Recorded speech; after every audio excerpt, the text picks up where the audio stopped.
Hello everybody, this is Kushiram. Today I'm going to talk about zero conditional sentences. In this video, we are going to learn how we can frame zero conditional sentences and which tense we use in the construction of such sentences. First, we have to learn what are the zero conditional sentences. Zero conditional sentences are used when we have to talk about the universal truth or universal fact or scientific truths. इस video में हम बात करने वाले हैं zero conditional sentences की। तो पहले हम डिस्कस करेंगे कि जीरो कंडीशनल सेंटेंसेस होते क्या हैं।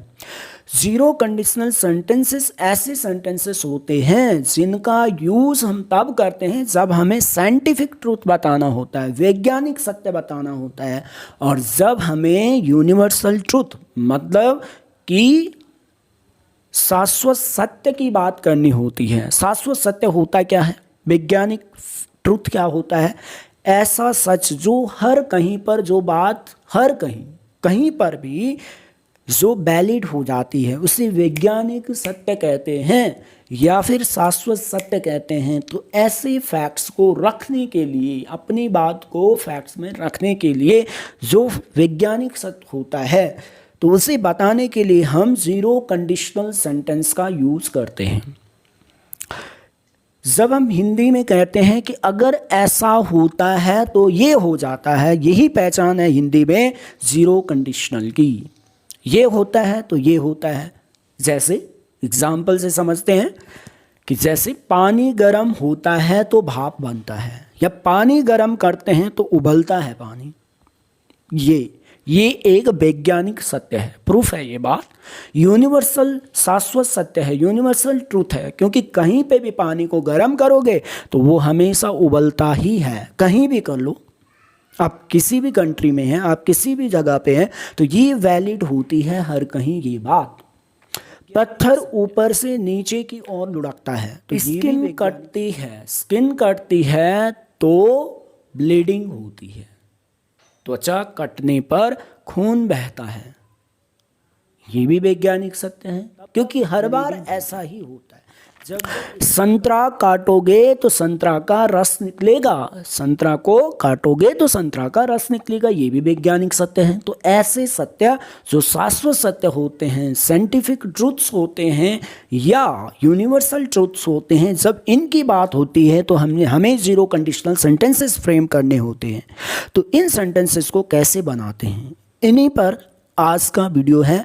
अगर आपने इस वीडियो को अंत तक देखा तो इसके बाद आपको जीरो कंडीशनल में कहीं भी दिक्कत नहीं होने वाली है।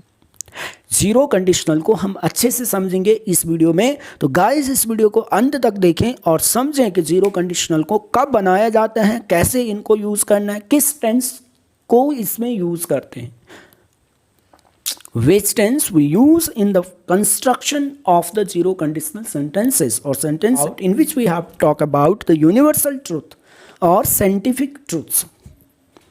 Let's start the video.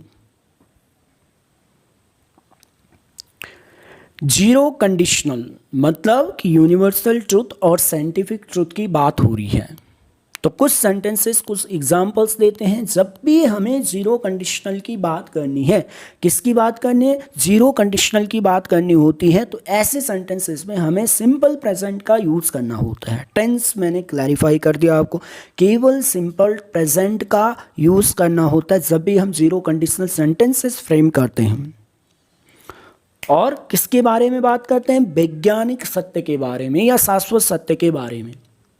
जैसे एक एग्जाम्पल देते हैं, water boils if you heat. अब इस सेंटेंस को देखिए, वाटर बॉइल्स, पानी उबलता है, इफ यू हीट, यदि आप इसे गर्म करते हैं। पानी को अगर आप गर्म करते हैं तो पानी उबलता है, ये वैज्ञानिक सत्य है। तो water boils if you heat, इसका मतलब हुआ यहाँ इस सेंटेंस में एक तो इफ क्लोज है, इफ यू हीट।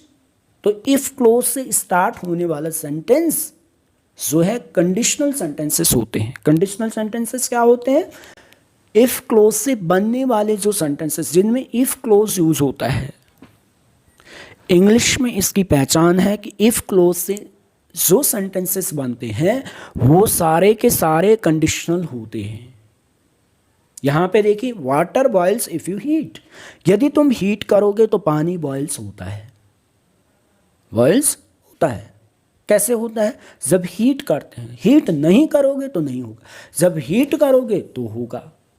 तो जब ऐसा होता है तो ये हो जाता है, यही वाली बात हिंदी में पहचान है इसकी। और इंग्लिश में क्या है कि इफ़ क्लोज से बनता है और दोनों साइड सिंपल प्रेजेंट लगाना है। देखो इट वाटर बॉइल्स, बॉइल्स में सिंपल प्रेजेंट है। If you heat, heat heats, if you heat तो हीट भी क्या है? फर्स्ट फॉर्म ऑफ वर्ब है, हीट में नहीं गर्म करना।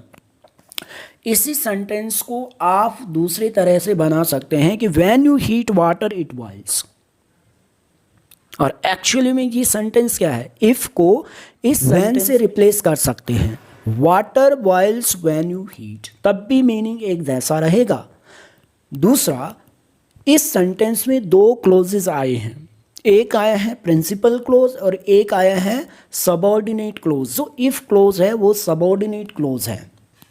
तो इफ को रिप्लेस करेगा when you heat water it boils, या water boils if you heat, water boils when you heat, दोनों सही है। अब मैंने क्या किया कि वाटर बॉइल्स ये इसका प्रिंसिपल क्लोज है और इफ़ यू हीट ये इसका सबऑर्डिनेट क्लोज है। सबऑर्डिनेट का मतलब होता है अधीन, प्रिंसिपल का मतलब होता है मुख्य, जो मेन होता है, जो मालिक होता है, उसकी बात हो रही है। अगर आपको क्लोजेस पे अगर आपको वीडियो चाहिए तो मैं इस पर अलग से सेपरेट वीडियो बनाने वाला हूँ। When you heat water it boils। अब हमने क्या किया, जो सबऑर्डिनेट क्लोज है when वाला उसको पहले लगाया। जब भी हम राइटिंग में पहले सबऑर्डिनेट क्लोज को लिखते हैं और फिर मेन क्लोज को लिखते हैं तो मेन क्लोज के आने से पहले हमें कोमा लगाना होता है। एक्चुअल में हमने आगे वाला सेंटेंस के पार्ट्स को बिगनिंग में लगा दिया, शुरुआत में लगा दिया, इसलिए हमें यहाँ पे पंक्चुएशन का ध्यान रखना होता है। यहाँ पे हमेशा कोमा आता है। तो इसी तरह से if you heat water comma it boils. अगला सेंटेंस देखते हैं, skin bleeds if you cut it. यदि आप स्किन को कट करोगे तो ब्लड आएगा, उससे ब्लीडिंग करेगा। तो skin bleeds if you cut it. और मैं कह सकता हूँ कि अब अगर मुझे इसे कोमा से सेपरेट करना है, नो डाउट इसमें क्या करेंगे कि if you cut, if you cut skin it bleeds. अब मैंने क्या किया कि सबऑर्डिनेट क्लोज को पहले लगाया और मेन क्लोज को बाद में ले गया। मैंने लिखा if you cut it, if you cut it skin bleeds. ठीक है, अगला सेंटेंस देखते हैं कि if cloud comes it rains. यदि बादल आते हैं तो बारिश हो जाती है, और बादल ही नहीं होंगे तो बारिश नहीं होती है। तो ये क्या है, एक वैज्ञानिक सत्य है। It rains if cloud comes. अगला सेंटेंस देखते हैं, if you freeze water it turns ice. If you freeze water, यदि पानी को फ्रीज करोगे तो इससे आइस बनेगी, इससे बर्फ बन जाएगी। अगला सेंटेंस देखते हैं, एग्जाम्पल एक और समझ लेते हैं। यहाँ पर है water freezes if temperature goes below to 0 degree Celsius या 0 डिग्री। ओके, वाटर फ्रीज हो जाता है जब टेम्परेचर 0 डिग्री सेल्सियस से नीचे जाता है। इसी सेंटेंस को मैं अगर इसका प्रिंसिपल क्लोज कौन सा है, इसमें वाटर फ्रीजेस, ये इतना है कि वाटर जमता है, ठीक है, जम जाता है।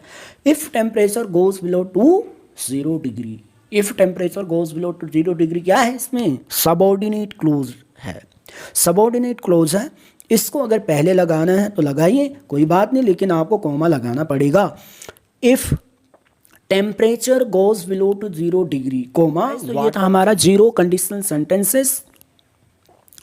यदि आपको किसी भी टॉपिक पर अगर आप वीडियोस चाहते हैं तो आप मुझे ईमेल करके या फिर व्हाट्सएप में मैसेज करके आप मुझे लिख सकते हैं, या फिर वीडियो के कमेंट सेक्शन में आप मेंशन कर सकते हैं। Thank you so much. You can subscribe the channel to get easy access to all the future uploads.